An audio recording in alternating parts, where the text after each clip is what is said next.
Hi, everyone. Welcome to One Soccer Today. It's just the two of us, him and I. We can make it if we try, just him and I. I think the song goes something like that. Gareth Wheeler, Oliver Platt, with all your latest Canadian soccer news and opinion, as always. We hope your week's starting better than Frank Lampard's today. But in fairness, maybe it's a good thing that Everton has put him out of his misery. Oliver Platt, how are you? I'm good. It's better than Frank, I think, but like you say, maybe a poison chalice that job these days. A super Frank Lampard on the field. What word would you describe his managerial career thus far? I thought he did okay at Chelsea to begin with. I think I was one of his defenders, but it's not gone well since then. Like I No said, kidding.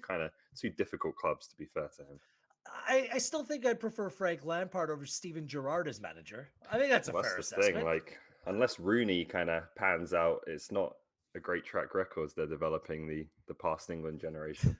Yeah, the two Nevilles, maybe Phil on the rise this year in Major League Maybe, Soccer. maybe. We'll see about that a little bit later on the show. We'll bring you some of the latest Canadian soccer news, but we decided because we are literally a month out, like it's 32, 33 days away from the new Major League Soccer season, and preseasons are very much up and running for the three Canadian MLS sides, that we maybe take a little bit of a deeper dive into what the three teams look like in Toronto FC, CF Montreal, and Vancouver Whitecaps as things stand right now. Now, preseason in Major League Soccer is oftentimes a little bit of a slow burn, Ollie. For whatever reason, transfers and off-season dealings, they come through slowly, don't they? It seems like the season starts and teams are still very much in the build mode. And I think that's a way that we can describe at least two of these teams as well. Yeah, and it's something that I think is kind of unique to MLS in a way because they run on that summer season that the clubs even go into the season knowing that they are short in certain areas, right, and waiting for that summer window. And we've seen it before how impactful those signings can be. So maybe there'll be a little bit of that here, but you also think that there's some pretty pressing needs for all three clubs. I think right now, just to get their squads ready for the start of the season, in a season where I think all three of them would be expected to make the playoffs. And in this Canadian MLS deep dive, why don't we start off with the team that probably needs the most at this point, and that is Toronto FC. They're training out in California at present time. For whatever reason, they're not publishing any details about who they're playing against. I don't think I've seen an interview with Lorenzo Insigne or Federico Bernardeschi yet, which No. is a little bit puzzling when these are your kind of crown jewels of your club. So things have been very quiet in terms of output. Yet sitting here at home, we can speculate and kind of get into what the squad looks like and what they need to enhance it. Let's start off with your projected or a potential starting 11, Oliver Platt, where we stand here about a month out from the start of the regular season. Yeah, well, the projected 11 we've got here is obviously going to change. Romero is not going to be the starting goalkeeper, I don't think, but he is the goalkeeper they have right now. And I think particularly in defense, right? Like you look at Richie Larea will probably be the right back, and they'll bring in another left back, I imagine. I wouldn't be against Larea combining with Insigne down that left hand side. I think that might be worth exploring. But you'd expect him to play on his natural side, and then you're probably expecting there to be an upgrade on Shane O'Neill at centre back as well, if they can find one to partner Matt Hedges. So midfield and attack, I think, is a bit more settled. It looks like it will be a competition between Diamande, Jimenez, and Akinola up front, unless one of those players departs between now and the start of the season, which maybe opens up some space for another addition. But certainly that looks like the set midfield three. And then obviously Bernardeschi and Insigne are going to be the two wide players, and the team will be built around them. So I think looking at that team, there's clear quality, but there's also still like some really significant holes that this team needs to fill. When you look at goalkeeper, again, potentially centre back, full back, striker is still a big question mark for me. It's a lot to do, I think, for a team that is going to have expectations as high as any in MLS going into the very first game of the season. Yeah, a couple things stand out to me. Yes, that team that you projected, that potential starting 11, it has some holes that are in need of improvement. I would be shocked if anything changes in terms of the central midfield position. Matt Yeah. Hedges, obviously, at center back, Insigne, Bernadeschi in attacking areas, but a lot of holes to fill still. I will comment on the left back, Richie Larea, because I was kind of thinking the same thing with Crescito leaving, retiring, and then going to sign another contract with Genoa. There's still a hole at fullback. You put Marshall Ruddy in that area, and that might be the way that they need to go. Caden Chung still amongst the Yeah. group. Ollie, I mean, there's some other players that could be involved there. But do you really want to take Lorea out of his preferred position at right back? Like, do you really want to do that? Because that's where he plays his best. Yes, he can play on the left. Marshall Ruddy's also a player that Bob Bradley, when asked when he was back in Toronto a few weeks ago, didn't commit that he was going to be here come the Mm. start of the season. So, and a player that kind of fell out of the good books of the coach with a lot of the young players at Toronto FC at the end of last season, wasn't even coming on really at the end of games. So I think there's a significant question mark when it comes to that position. But the way that you look at it, is there just simply not enough depth or quality in order to put players in their best position at this point? Well, I've always been kind of intrigued by the idea of Larea at left back because I think he can be effective there. I think Insigne, like I always think back to that Italian European Championship winning team when Spinazzola was a right-footed left back and combined very well with Lorenzo Insigne. So there's some kind of history there, but I think either way you look at it, whether you're a fan of that idea or you just rather see Richie Larea play on his natural side on the right, there has to be a left-footed option of some quality, right? Like a left back. I don't think they can just go with Larea as the full-time guy on the left-hand side, even if they think it's an option. There has to be a natural left-footed player there, I think, to give you that option, that kind of natural wide player on his left sides at some point. But yeah, it's just a lot to do, I think, looking at the roster as a whole this season. It also makes it so, Insigne, I'm not sure how interested he is in defending. I'm not Yeah. sure if an attack minded player like Lorray at that position necessarily makes sense. But I think you're right putting him there because I just don't think that there's a whole lot of options at that position. This team conceded 66 goals last season. Hedges is a very good center back, above north of the age of 30. Is that enough to turn that defensive record around, especially with the goalkeeper not landed yet? We'll see. Let's get into my top three squad Mm. needs, I've been requirements. I've been workshopping names for this, but I think you can Have probably do you? better than me. I, Wheels is wants. Uh, Gareth's go get 'ems. yes, I'm yes. struggling here. But I'll yeah, I kind of like wheels once. It's not Wheels bad. wants. I like a good alliteration here. Give me your top Um, three here for TFC. oh geez. Defenders like now. Yeah, Like it's got to be left back. It's got to be center back. Like the combination of McNaughton, O'Neill, and Hedges, there needs to be more depth there. There needs to be marked improvement. That's the first thing that jumps off the page to me. And obviously, we just addressed the need at left back as well. Just Larea should be playing right back for this side and not left back. The goalkeeping position, the interest in Sean Johnson clearly there because he yeah, was at a Toronto Raptors game.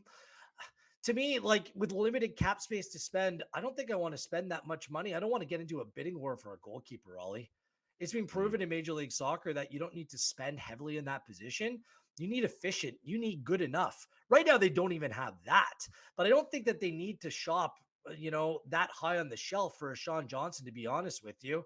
Like Bono and Westberg last season were both on a good salary.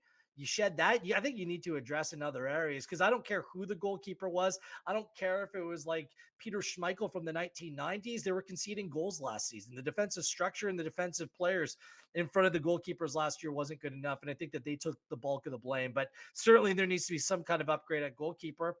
And my third need, it might come as a little bit of a surprise. I think they need help in the midfield, Ollie.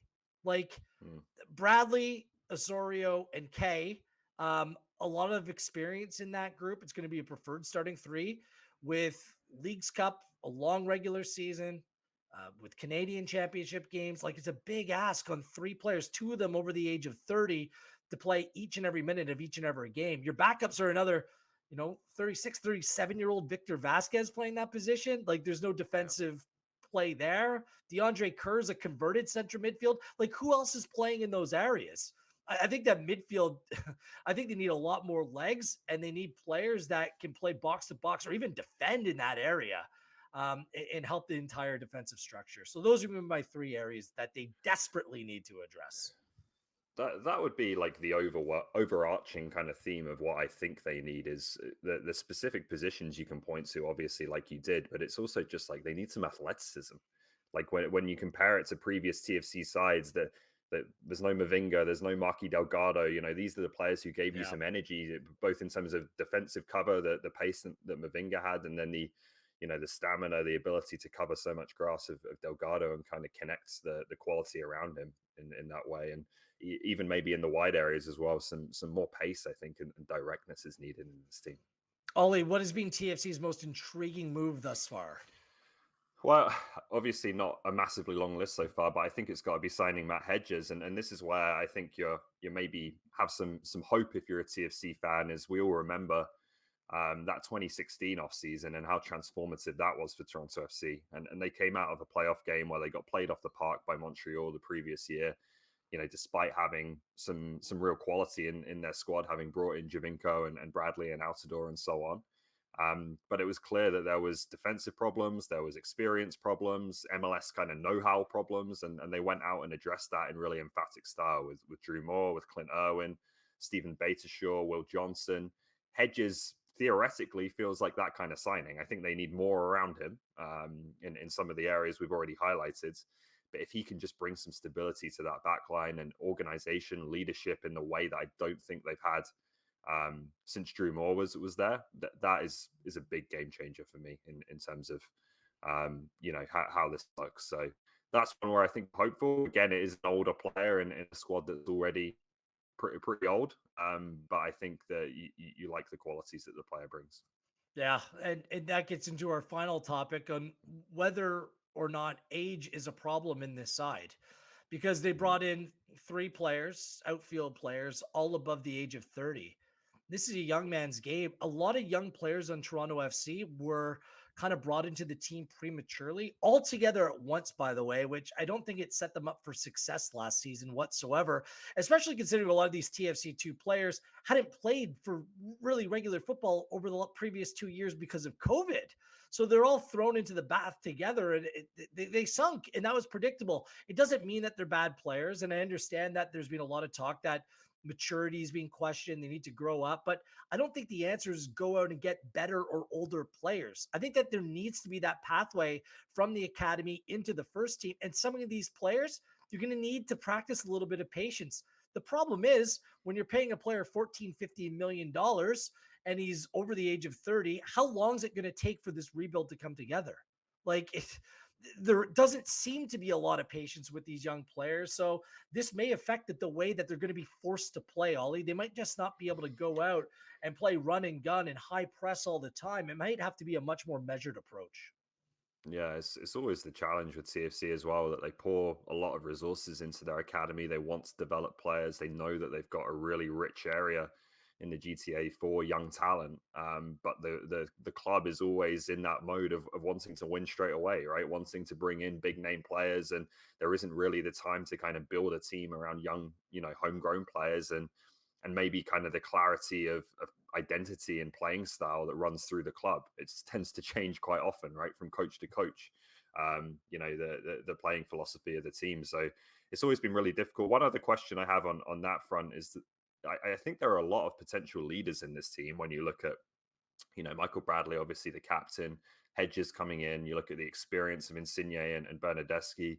And then you also look at there's a real Canadian core to this team, maybe for the first time. When you look at Yeah. Larea, Kay, and Azorio, there's a lot of voices there. Like, how is that going to pan out? Are the right voices going to come through? Are they all going to kind of band together again in the way that 2017 team did, where there were a lot of egos, but they all kind of, got along with each other and found the right balance there? That I think is a big question to monitor with this TFC team as well. There's a lot of work to do. I wish we could bring you more. Unfortunately, with people not traveling to cover the team, outside sources, us included. I mean, just the budgets of Canadian soccer aren't there for the Yeah. media to go and do that work. We're kind of left in the dark. I wish that they would cover the team more because there's a lot of intrigue and a lot of questions. I think there's an appetite for more content, which whatever. We're gonna have to wait and see what that things look like. I used to call all of their preseason games a decade ago, Yeah, it's So quiet. and there's much more interest in the team now. today. I'll leave it at that. Let's move on to CF Montreal, a team with a new manager. It was great. If you haven't seen the interview with Hernan that we did on Thursday, the new head coach of CF Montreal, go to our YouTube channel, on One Soccer's YouTube channel, and check out that interview. Some question marks after a lot of significant departures over the course of the offseason. You've put together a projected starting 11 as things stand right now, Ollie. What does that look like? Well, it probably looks like a bit of a stronger foundation than maybe we were expecting. Because Wanyama, there was doubt about whether he'd be back. Kamal Miller's obviously had links to other clubs. That sounds like it might be more likely to happen in the summer now, from Kamal's own comments. Joe Waterman's been linked away as well, but he's still there. And obviously they brought in Herrera along with Campbell to strengthen the back line. So the core of that team, when you look at the back line, you look at the midfields, it looks pretty solid. It looks pretty similar to last season, with obviously the notable departure of Johnston, but Herrera I think is a pretty good replacement there. Where there's big question marks is further forwards. Kyoto is back. Toy, another good option up front if he can stay healthy, but particularly in how they surround those strikers, I think with the attacking midfielders, whether they play one or two. That's the big question. Torres is being linked with a trades to Philadelphia, so he might not even be there. Obviously, Mihailovic is gone, Kone is gone. The creativity in the team is not there right now. So that's where you're looking at. I think they need to make some pretty significant additions, as well as maybe finding some internal solutions like Miljevic. Reyes obviously back, and we'll be looking to try and play some minutes for the first team this season. So there's a few options there, but they'll need to strengthen for sure. I like Herrera. Yeah. Broguillard, for me, is a player that needs to play. So in those peripheral positions, or players that are able to fill some of the holes of players that have left, I think it looks okay. I think there's a good Mm. spine to this team, but I think they're going to need some more quality in certain areas of the field, which gets into my Well, hang top on. three. Oh, Wheels is okay, go once. ahead. Let's go. Wheels wants my top three squad needs for CF Montreal.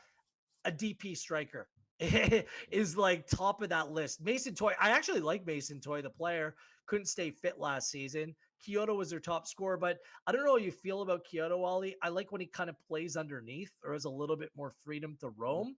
And I prefer them to have like an out and out number 9 in this team that provides a focal point.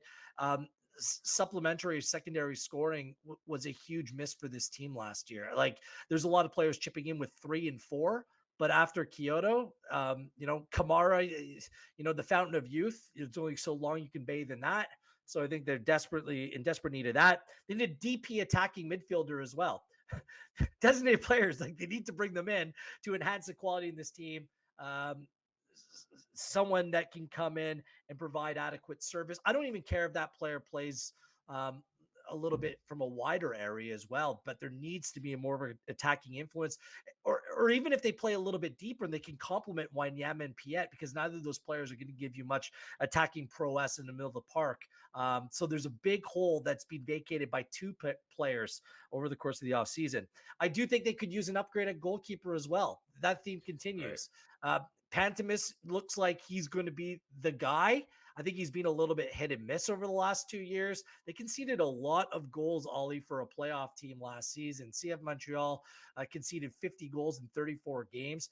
By comparison, top of the table, Philadelphia only conceded 26. And the two teams behind them, New York City and the Red Bulls, 41 and 41 respectively. And I think a lot of them came down to goalkeeping errors as well. So that's an area that even if Pantemis is going to be the guy, I think they need to bring in another guy. Is Sirwa ready? I'm not sure yet, but I think that that's a position that needs to be looked at.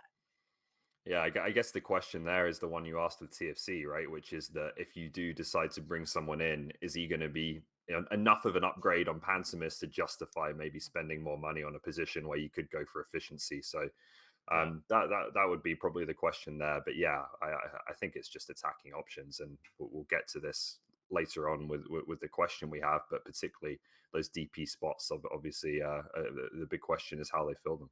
Yeah. Ollie, what's been Montreal's most intriguing move so far? Hiring Hernan Lozada, I think it has to Mm, be, right, because it's one of the most interesting coaching appointments I think in a while, given how kind of divisive it seemed to be at DC United. I think you can really read this both ways. There was a lot that came out that we've already covered about fitness standards and measuring body fat and very strict diets and all of these things, and the players didn't take to that very well. I think maybe there's a suggestion as well that DC United was a particularly bad place to kind of go that way because it had been so relaxed before he got there that it was a real shock to the system. But then you can also look at it and say, well, Hernan Losada, although his only full season in charge of DC United wasn't a massive success, he did bring them kind of back up into respectability in that Eastern Conference. The previous season, they'd finished last in the East, or sorry, second last in the East. The season after, when he got fired after 6 games, they finished last in the East. Like they'd been bad either side of his appointment. He moved them back up the standings, and they were the joint third top scorers in MLS that season. Um, so there were some real things to like there as well. A club that has been completely dysfunctional over the past few years, particularly at the front office level. So it feels like a real Montreal move, right? Taking someone who's been kind of discarded, maybe, underrated a little bit, hasn't had a great experience at his last club, but believing that there's something there that's worth kind of taking a risk on and giving a chance to. And I think they might be rewarded for it, to be honest with you. I like Yeah. what I've heard from him. He's a good coach. Everything I've heard from a tactical perspective, gameplay perspective, and it bridges that gap where Wilfred Nancy clearly didn't see eye to eye with the club. Uh, I Yeah. think it's very important that he's aligned. It sounds like he's letting the front office and the football people do their thing. He's going to take care of the first team. And defined roles and understanding are critical. And it seems like they're moving in the right direction. I know on our lineup it says that you're going to ask me this, but I prefer to ask you this Okay. because this is the $1 million question with CF Montreal. How do they use those DP spots? How do they maximize? And I like to see them at least use two out of the three. Ollie, like this team can still be very competitive this season, in my opinion. Yeah, well, there's kind of two parts to this question, right? There's how do you use them in terms of position, which I think you covered. It's got to be attacking players. They've got to add some quality. But then there's also kind of the philosophy of what type of players they sign, because Montreal have been a team who, aside from Wanyama, have essentially gone without proper DPs. They prefer to kind of have more kind of parity across the roster in terms of how they spend salary, and that's I think a model and a direction that more and more teams are going in this league. But is now the time when you have a new coach coming in, you have a bit of success behind you last season, decent foundation to the roster defensively and in midfields. Is it time to make a splash? Go out and get someone really exciting. Like I constantly hear Albert Elise linked with a return to MLS. Reuniting him with Kyoto, I think would instantly upgrade that front line. So Yeah. how they address that and approach that, and whether they're maybe willing to push the boat out a little bit further this year, I think that's probably the big question for me for the remainder of preseason. They have the ability to do so. They made some money through their signings and rewarded for making shrewd moves within the MLS market. I think it's Mm. how they act outside that market now, which Yeah, will determine whether or not they can take that next step. I like the move of Herrera. Campbell, another young defender with a good profile coming from Atlanta United. I like the moves that they continue to make within MLS. Can they add those other players that are going to take them over the top? Well, mm. sticking with their identity as well. Going to be very intriguing as well in Montreal. Let's move out to the West Coast and potentially the most complete squad of the three Canadian MLS sides in Vancouver Whitecaps. They're spending their time playing a bunch of friendlies overseas. They lost 2-1 to Wolfsburger the other day. And it's a team that I think there's some, you know, cautious optimism about what this team can be in the upcoming season. Ollie, let's take a look at your projected starting 11 a month out from the start of the regular season for the Vancouver Whitecaps and what that looks like.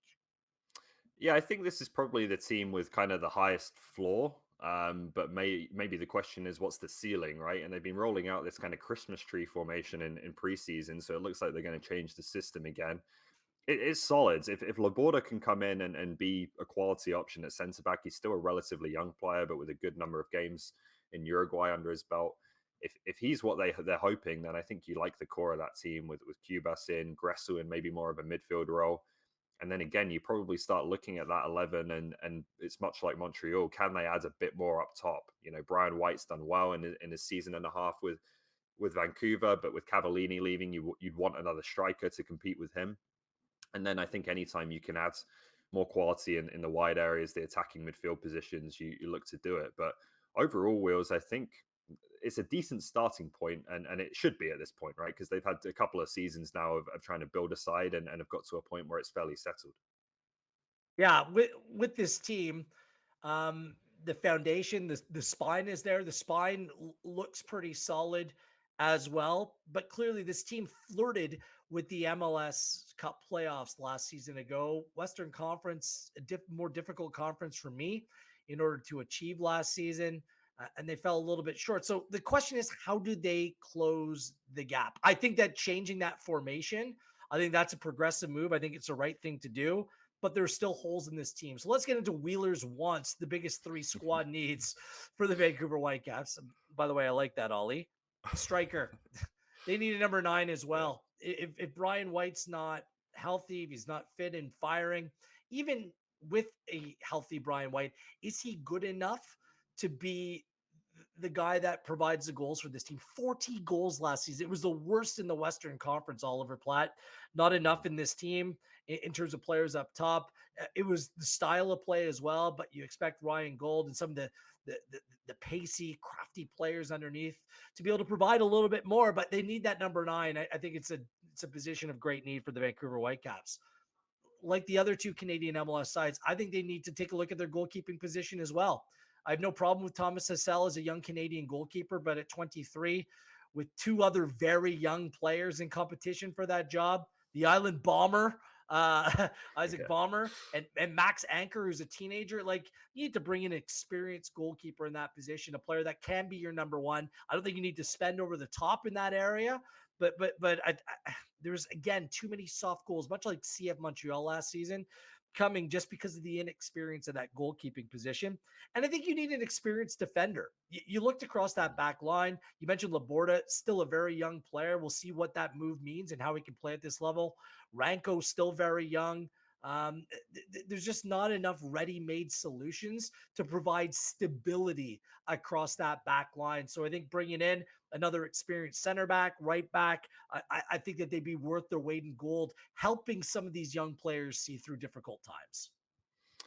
Yeah, I think so. And my one big worry with this team, which kind of leads into the most intriguing move question for the Vancouver Whitecaps, is there the kind of joined up thinking that you need throughout the organization to be successful, to continue to recruit and fill holes in the right way? Because we showed the formation there that they've moved Julian Gressel into midfields, and that to me, like, I think Gressel can be a good midfielder, but he's the best wing back in MLS, and they paid quite a lot of allocation money to bring in the best wing back in MLS because last season they were playing a Yeah. team with wing backs, and now they're not doing that anymore. It seems like so that's kind of my concern with the Whitecaps, is that it tends to kind of flip back and forth a little bit. They change the system a lot.